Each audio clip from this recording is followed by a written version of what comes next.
Oi, pessoal. Essa aula é sobre introdução à micropigmentação. Eu vou tentar ser bastante objetiva e bastante clara para que vocês entendam e para que vocês tirem bastante proveito. Nós vamos falar um pouquinho sobre colorimetria, sobre pigmentologia e sobre gerenciamento da pele. Então, a colorimetria, ela é a parte que estuda a física da cor. Então, é através da colorimetria que nós conhecemos as características de cada pigmento, de cada cor, como que nós vamos trabalhar para uma correção, que momento é o momento de fazer uma correção, diferente da pigmentologia, que é o estudo químico da cor. Na colorimetria, nós aprendemos lá nos primórdios, até na nossa infância, nós aprendemos sobre as cores primárias. Então, as cores primárias é azul, amarelo e vermelho. Mas será que essas cores servem de parâmetro quando a gente estuda sobre micropigmentação? Nós vamos entender um pouquinho mais sobre isso. As cores secundárias, elas são construídas a partir das cores primárias. Então, nós observamos aqui que se eu misturo o vermelho com o amarelo, eu tenho o laranja. Se eu misturo o amarelo com o azul, eu tenho o verde. Se eu misturo o azul com o vermelho, eu tenho o lilás, o roxo, o violeta. Então, seriam as cores secundárias. A estrela de Oswald, usada frequentemente por cabeleireiros, por visagistas, ela não se encaixa no estudo da micropigmentação, mas ela norteia o profissional quando o profissional vai corrigir. Porque nós observamos ali, né? Se eu tenho uma sobrancelha azulada, sempre o que eu vou usar para corrigir é a cor que está faltando nela. Então, seriam 3 cores. Se a sobrancelha está azulada, o que eu usaria para corrigi-la seria o vermelho com o amarelo. Então, o vermelho com o amarelo daria laranja. Mas é muito difícil a gente continuar estudando essa teoria, porque os pigmentos que nós temos hoje, principalmente falando em RB Colors, eles não possuem a cor azul. Não existe azul na fórmula de nenhuma cor para a sobrancelha. Então, nós precisamos entender na colorimetria quais são as cores geradoras, quais são as cores que criam cores para as sobrancelhas. As cores geradoras é branco, preto, vermelho e amarelo. Então, nós podemos observar que o azul entrou no lugar o preto entrou no lugar do azul. Quando eu preciso construir um marrom escuro, eu faço só a mistura do vermelho com o preto e o amarelo e eu já consigo obter um marrom escuro. Agora, se eu quero clarear esse marrom, eu preciso do branco para que eu construa um marrom mais claro.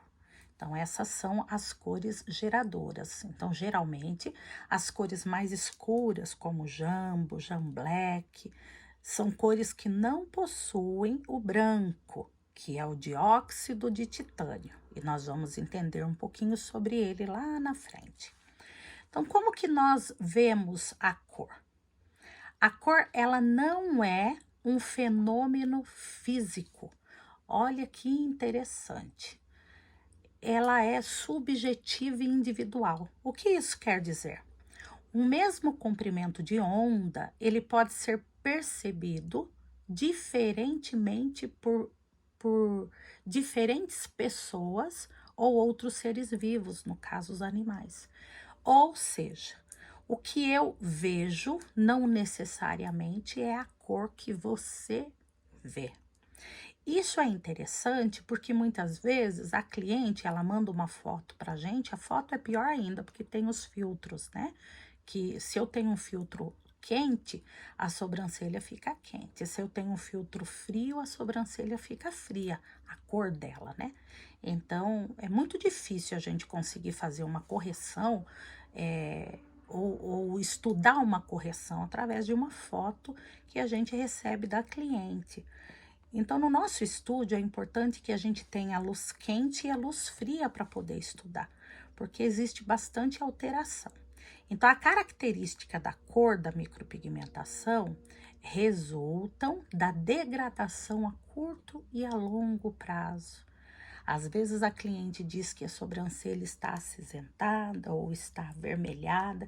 Eu preciso fazer essa análise com a cliente presente. Não dá para fazer isso sem estar a cliente presente. Outra coisa interessante é a interação da cor. Então, mesmo a pele pigmentada, alguns fatores impedem que nós vejamos a cor real que foi implantada. Por quê? Porque os melanócitos, eles se concentram na camada superficial da pele. Então, se eu usar jambo numa cliente de fototipo 3 e uma de fototipo 4, visualmente pode ser diferente a cor. Por isso é muito difícil quando a gente posta uma sobrancelha e a cliente ou a aluna ou o profissional entra embaixo e pergunta: que cor que você usou aqui? Eu queria essa cor na minha sobrancelha.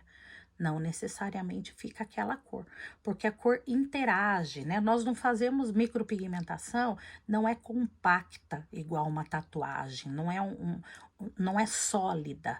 Nós fazemos uma cor mais esfumada, nós fazemos uma sobreposição. Então, a gente coloca um sobretom e um subtom, e isso com certeza difere de uma pessoa para outra. Falando ainda sobre a forma como a gente vê, a gente consegue observar aí a luz fria e a luz quente. Olha quanta diferença nós observamos, né? Nós observamos que porque a luz está fria, tanto a parede como o piso ali está acinzentado, onde nós vemos escrito luz fria. Onde está luz quente, nós vemos mais amarelado, amarronzado. Então, isso mostra que realmente a luz, conforme for tirado a foto, onde a cliente tirou a foto, ou conforme nós estamos vendo, ela com certeza dá alteração na cor da sobrancelha. É importante a gente ter as duas luzes no estúdio para poder fazer essa análise. Agora vamos falar um pouco sobre pigmentologia. A pigmentologia, ela estuda a parte química da cor. Então, compreensão de pigmentologia, a nossa compreensão é superficial. A compreensão maior, quem tem são os químicos, que estudam para isso. Por isso que muitas vezes nem tudo nós conseguimos saber. E o que nós sabemos, o que nós conseguimos saber é o suficiente para que a gente possa realizar um trabalho efetivo, com um resultado bom. Então, os pigmentos, desde muito tempo atrás, eles são usados. Só que a sua origem, ela se dava de diversas formas, né? Pigmentos orgânicos, inorgânicos. Quando eles começaram a ser sintetizados, ou seja, quando eles começaram a ser produzidos em laboratório e começou a ter uma gama imensa, uma quantidade, uma variedade muito grande de cor, por exemplo, um vermelho não era só um vermelho, existiam 10, 15 tonalidades de vermelho. Então, a partir de 1925, o Color Index, que é o RG da cor, o registro daquela cor, passou a ser a autoridade mundial. Então, internacionalmente, quando a gente fala de uma cor, o registro daquela cor, daquele pó que a gente vai usar para transformar a tinta, ele é igual. Por que isso é importante? Por exemplo, nós construímos o jambo, ele possui um pouquinho de vermelho. Esse vermelho, ele tem que ser o mesmo vermelho que foi usado desde quando a cor foi construída. Então, lá no registro, existe o número desse vermelho que foi usado. Se eu usar um outro vermelho, né, um vermelho que seja mais vivo ou um vermelho mais queimado, falando assim de forma popular, com certeza eu não vou ter a mesma cor, a cor não vai ser fiel. Então, existe na indústria um aparelho chamado espectrofômetro. O espectrofômetro, ele serve justamente para isso, para fazer a comparação da cor. E o pigmento ele não é feito enquanto o espectrofômetro não identifica que ele está exatamente como foi colocado no computador aquela fórmula que foi criada. No caso de RB Colors, foi criado por mim, eu, Renata Barcelli. Eu entendo tudo de Color Index ou de química? Não. Eu entendo de cores, eu entendo de colorimetria e entendo de micropigmentação. Por isso, eu consegui construir, a partir das cores geradoras, as cores dos pigmentos que atendiam a minha necessidade e a necessidade do Brasil.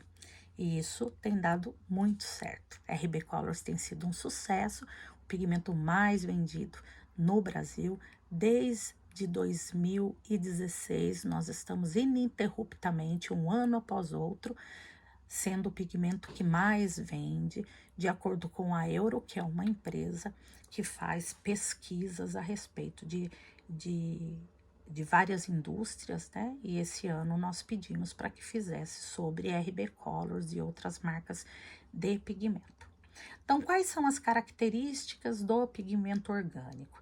O pigmento orgânico é um pigmento sintetizado, construído em laboratório, é um pigmento livre de metais pesados, são feitos testes toxicológicos, citológicos e testes de todas as formas para que a gente tenha certeza de que o pigmento, de que o produto que vai ser introduzido na pele da cliente não vai causar danos futuros.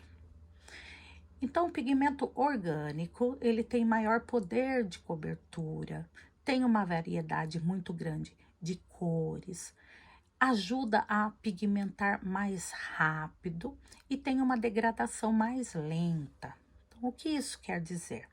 Que eu consigo fazer uma micropigmentação muito rápida, superficial, sem ferir tanto a cliente, e eu consigo que esse pigmento tenha uma duração maior. Existem clientes e clientes, né?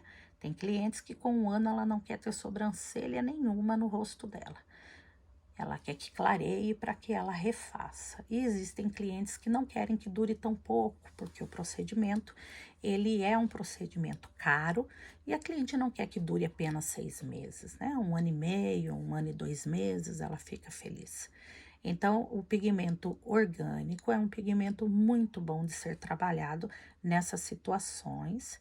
E para trabalhar com microblading, ele é fundamental, porque o microblading a gente faz um fiozinho muito fino. Se eu não tenho um pigmento que tenha um alto poder de fixação, eu não consigo um resultado bom. Daí eu tenho que fazer um corte mais profundo, ferir mais a cliente, aumenta o processo inflamatório e corro o risco de, com o processo inflamatório ser exacerbado, eu corro o risco de não conseguir um resultado bom. As características do pigmento inorgânico. O pigmento inorgânico, ele tem menor poder de cobertura, menos variedade de cores, tanto é que ele é um pigmento para sobrancelhas somente. A gente não tem pigmentos para lábios com a linha inorgânica.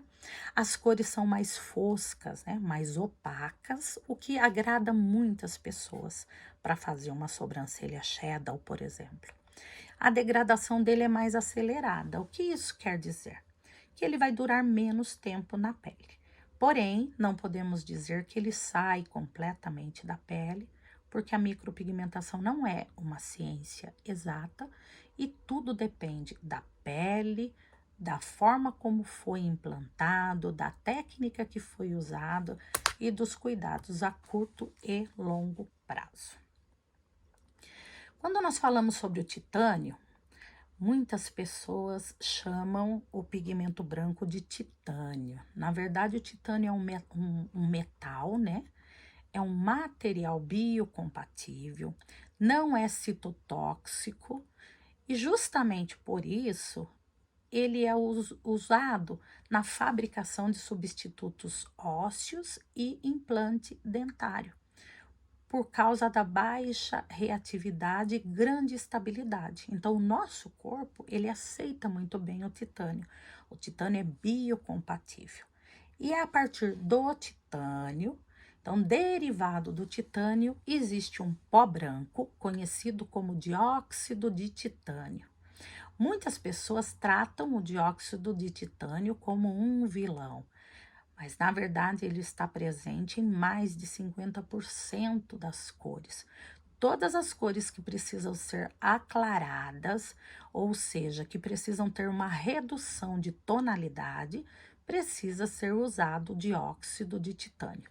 Então, todas as cores de lábios mais claras existem dióxido de titânio. Todas as cores de sobrancelhas mais claras existem o dióxido de titânio.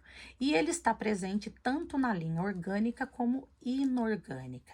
Então, alguns pigmentos que nós chamamos de orgânico, por possuírem dióxido de titânio, nós podemos dizer que ele é um pigmento que ele é uma tinta, né, que também possui um pigmento inorgânico.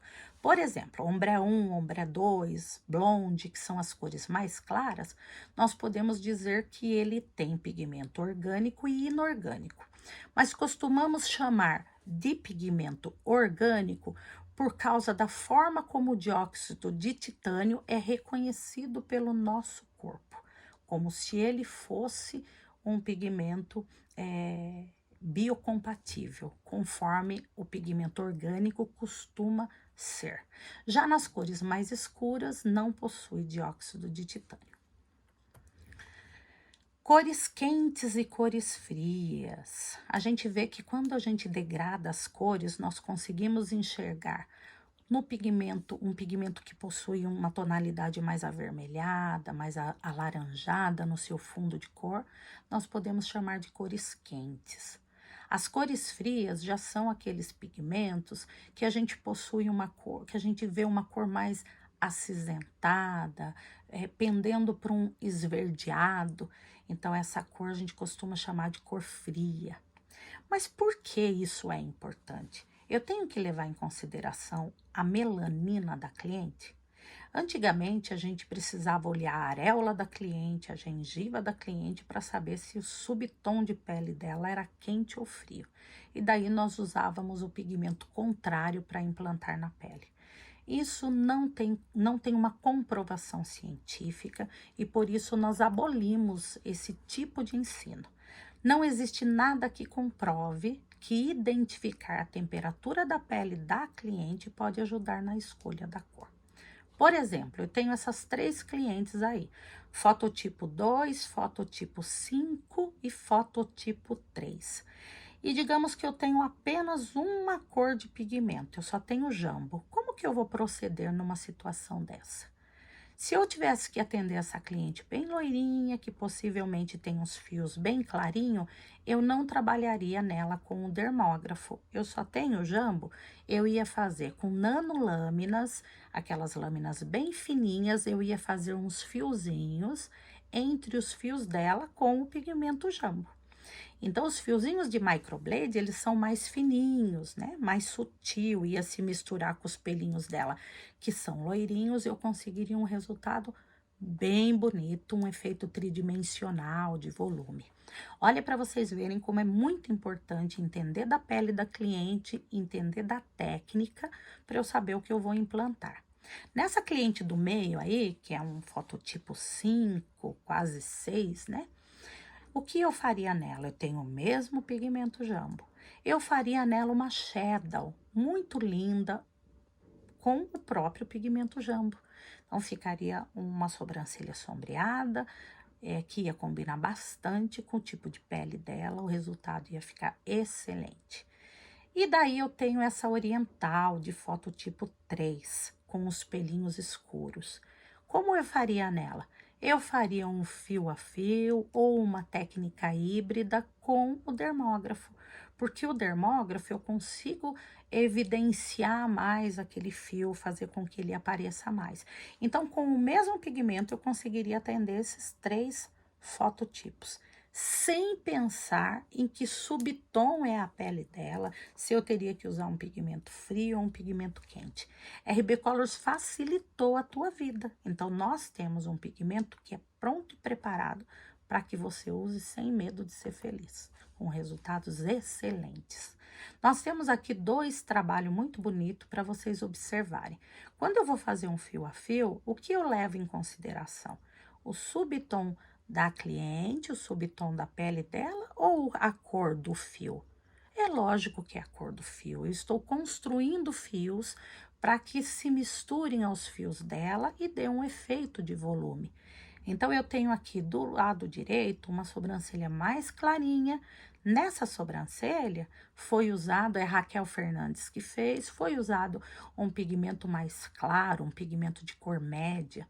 A sobrancelha do lado esquerdo foi feita pelo Fernando César. A gente consegue ver que os pelos são mais espessos, né? Uns pelos mais grossos e uns pelos mais escuros. Então, nesse caso, foi justamente usado uma cor mais escura para que a gente conseguisse esse efeito, esse resultado. Então, é muito importante a gente trabalhar de forma correta para que a gente tenha um resultado bom. Agora que nós já entendemos um pouco de colorimetria e de pigmentologia, é a hora da gente entender do mais importante. Esses são os três pilares da micropigmentação. E o gerenciamento da pele, que não era estudado antes, hoje passou a ser assunto fundamental. Sem ele, nós não conseguimos entender da pele. Por quê? Porque existem fatores sistêmicos. O que isso quer dizer? Cada pessoa é única, cada organismo age de uma forma.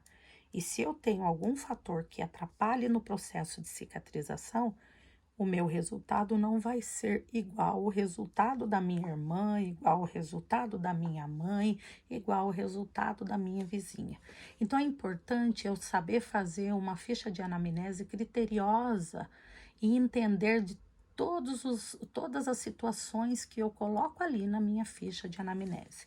Não adianta eu colocar que não posso fazer sobrancelha em gestante, não posso fazer em pessoa diabética, sem que eu entenda o porquê daquilo.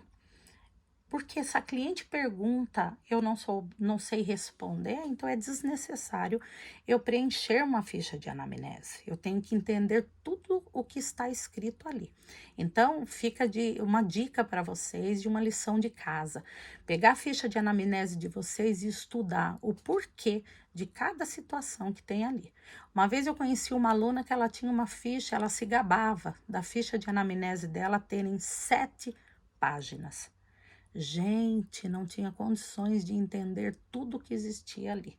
Então, a gente precisa entender. Se eu tiver uma pergunta, 2, 3 perguntas, você está saudável? Você não tem nenhum problema de saúde que deva ser relatado? Não. Pronto. Existem perguntas simples e diretas que pode fazer com que a gente diminua a nossa ficha de anamnese. Ou então, entender de todos os itens que está ali. Então, os fatores sistêmicos são diversos, né? Existem deficiências vitamínicas, baixa ingestão de água. A pessoa que não toma água tem uma pele extremamente desvitalizada. Hipotireoidismo, alteração hormonal, atrapalha no processo de cicatrização. Uso de medicamentos que a pessoa usa. Hoje em dia, muitas pessoas tomam medicamento para dormir. Esse uso contínuo também pode alterar no resultado. Pessoas que têm doenças do sistema imunológico, que também tomam medicamento de uso contínuo. A idade avançada também diminui, se torna o processo de cicatrização mais lento. Pessoas fumantes, o cigarro faz vasoconstrição, diminui o aporte de oxigênio da pele, deixa a pessoa com a pele mais opaca, mais acinzentada. o processo de cicatrização fica dificultado, o resultado não fica bom. Desnutrição, né? Pessoa com desnutrida ou uso de corticosteroide. Então, aumenta o nível de cortisol e isso também aumenta a inflamação. Histologia da pele oleosa. A pele oleosa, ela é uma pele mais grossa, mais espessa, uma pele que produz mais sebo. Por causa disso, ela tem uma proliferação maior de bactérias. O que eu preciso fazer com essa pele? Higienizar muito mais e manter hidratada. Porque quando eu lesiono essa pele, ela entende que foi causado um ferimento ali e ela começa a produzir mais oleosidade, mais sebo para poder proteger o local. Isso é muito ruim, porque acaba atrapalhando o processo de cicatrização, proliferando bactérias e atrapalha demais. Na pele oleosa, a gente tem uma degradação maior de pigmento, por isso, na hora de fazer, a gente tem que escolher uma técnica ideal, trabalhar com uma cor mais escura, cores mais aquecidas. A pele normal é uma pele que tem uma textura fina, uma textura média fina, uma superfície suave, uma pele que desliza a lâmina com facilidade. Quando a gente trabalha com dermógrafo, a agulha entra com facilidade, não é uma pele túrgida, é uma pele que tem uma boa cicatrização, a cor fica estabilizada. Geralmente quem possui essa pele é aquelas clientes que não dá trabalho. Cliente de pele boa e cliente boa não dá trabalho. Até quando a gente erra, faz de forma errada, ainda o resultado é bom. Pele seca. A pele seca eu tenho que tomar muito cuidado para trabalhar. E nesse caso, eu acho importante usar pigmento inorgânico. É uma pele que tem muita tendência a descamar, tem menos elasticidade. Por causa disso, não é bom esticar demais, principalmente na hora de fazer microblading, porque a hora que eu vou fazer o fiozinho, eu posso romper demais essa pele e aprofundar demais. É uma pele que fixa muito pigmento, por isso é importante que eu use cores mais claras. E geralmente é uma pele que não precisa de retoque. Tem um resultado muito bom. Histologia da pele madura. A pele madura ela tem uma cicatrização mais lenta, tem ausência de vitamina C, os hormônios não estão estabilizados, né, ou estão em excesso e prejudicam, atrapalham, a cicatrização passa a ser mais lenta. É muito importante que eu não faça o retoque com 30 dias. É importante esperar um tempo maior para poder retocar essa pele. Alteração hormonal. Os hormônios sexuais, estrógenos, progesterona, são hormônios que muitas vezes causam melasma. A pessoa fica com manchas no rosto, as genitálias, né, areolas, genitais, areola, virilha, acaba ficando mais escura. Então, o melanócito está ativado. Nesse caso, muitas vezes a sobrancelha fica acinzentada. E quando usa um pigmento que tem azul na fórmula, é muito perigoso porque pode ficar até azulada. Porque conforme ela vai cicatrizando, acaba tendo muito ataque nos pigmentos amarelo e vermelho. Então, o próprio sistema de regeneração da pele acaba expulsando os pigmentos mais claros. Então, acaba sobrando preto na pele e junto com essa pele mais acinzentada e escurecida, ele acaba ficando um resultado acinzentado. Nessa pele é fundamental que eu use umas cores aquecidas. Vai me ajudar muito a ter um resultado bom. Pele negra, olha que fantástico a gente ter uma compreensão sobre a pele negra. A pele negra, ela possui características físicas, fisiológicas peculiares que têm impacto considerável nos procedimentos de micropigmentação. O que isso quer dizer? A pele, ela é mais túrgida, ela tem uma estrutura rígida e as camadas cutâneas, elas são fortemente estruturadas. Isso faz com que ela seja uma pele mais dura para eu implantar pigmento, mas ao mesmo tempo ela não é uma pele mais espessa.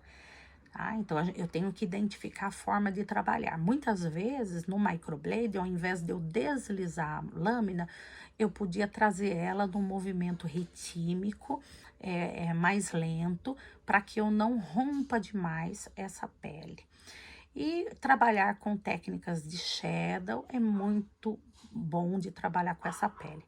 Mas essa pele, ela tem hipocromia. O que isso quer dizer? Sabe pessoas que têm vitiligo? Quem tem vitiligo é porque o melanócito, que é a nossa célula que produz a melanina, ela fica sem produzir, ela fica adormecida.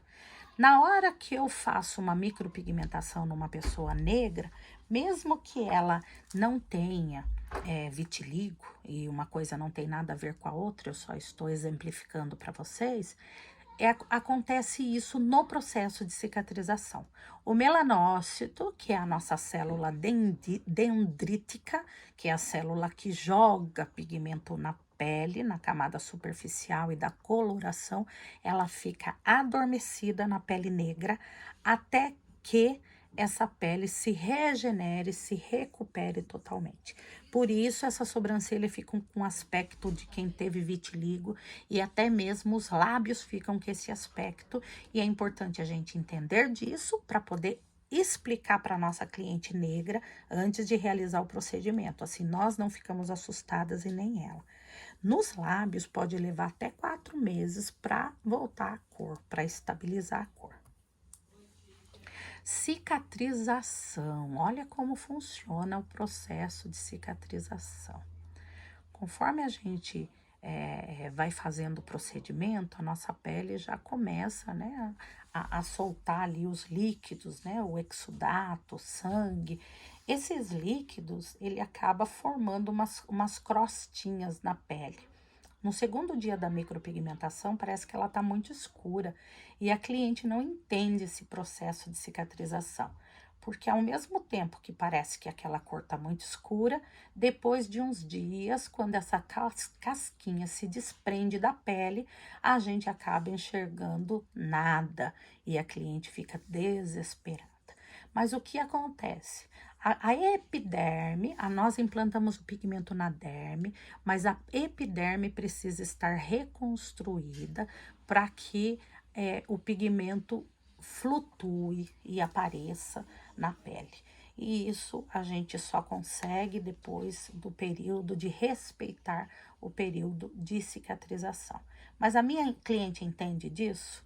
Não, ela não entende. Por isso é importante que a gente explique para a cliente. A cliente que mais dá trabalho é aquela cliente que no futuro, se você conquistar o coração dela, é a que mais vai falar bem de você.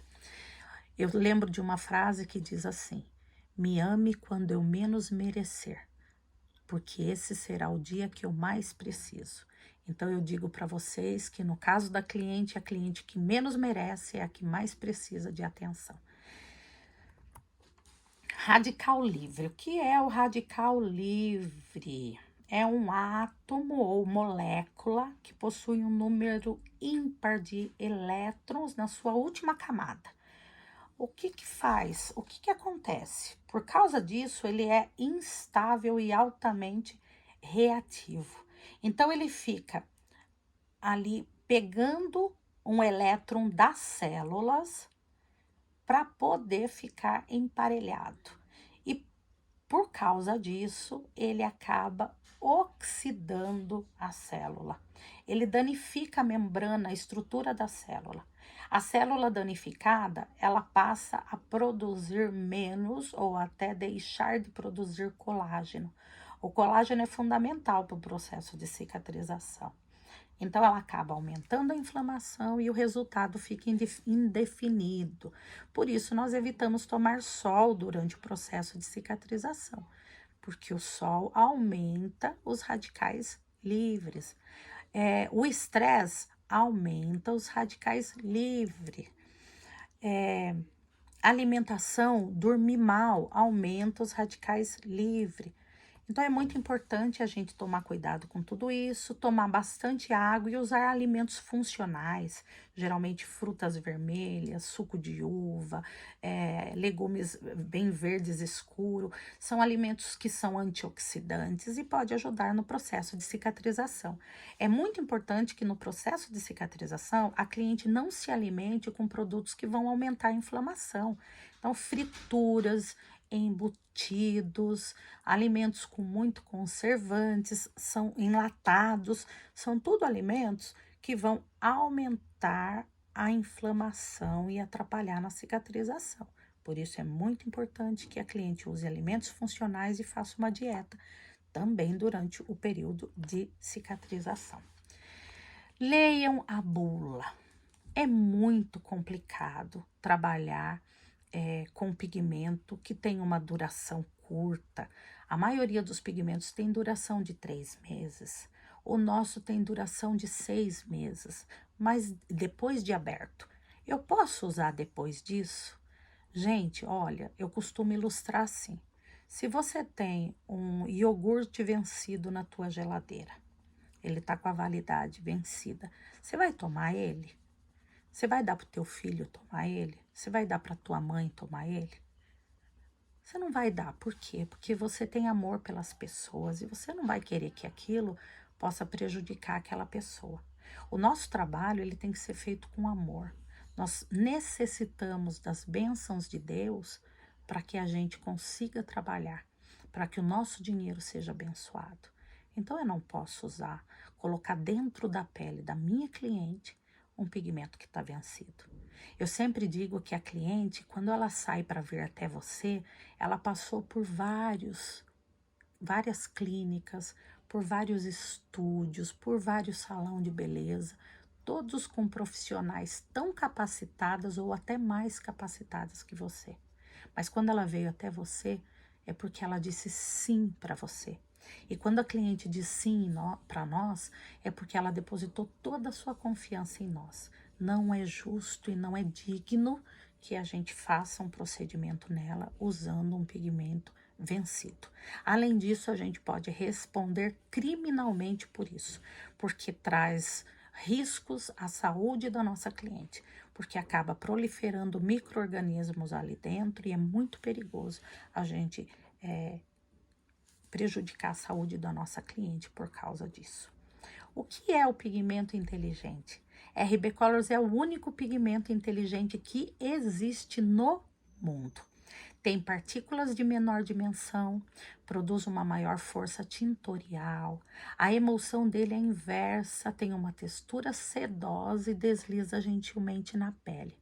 As partículas são esféricas e se ajusta por atração.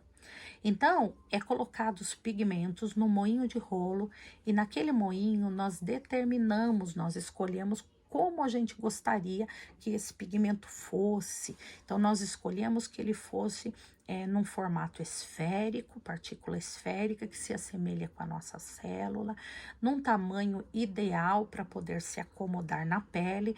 Então, ali é rompido todas as arestas que podem ferir a pele e causar inflamação. Então, nós conseguimos um pigmento fantástico que é implantado na pele de forma gentil e que a pele aceita muito bem. Não necessita de técnica de alto impacto, não precisa persistir para implantar, implanta muito rápido na pele. Com isso, a pele sofre menos agressão, menos inflamação, menos retoque. Na verdade, é o pigmento conhecido como zero retoque. Por isso, eu sempre digo para vocês, seja orgânico ou inorgânico, seja RB Colors. Aqui a gente consegue ver os trabalhos de alguns artistas que trabalham em alta performance e já há 4, 5 anos usam RB Colors. Trabalho da Lady Paiva, Fernando César, Raquel Fernandes, são tudo trabalhos de excelência de pessoas que usam RB Colors. Então, pigmento inteligente, seja orgânico ou inorgânico, seja RB Colors. A distância que existe entre você e o seu objetivo é o tempo que você se dedica a ele. Eu me dediquei para preparar essa aula gratuita para vocês e espero que vocês tirem bom proveito. Aproveitem a comentar o que vocês acharam dessa aula nos comentários. Deus abençoe a vida de vocês e um beijo.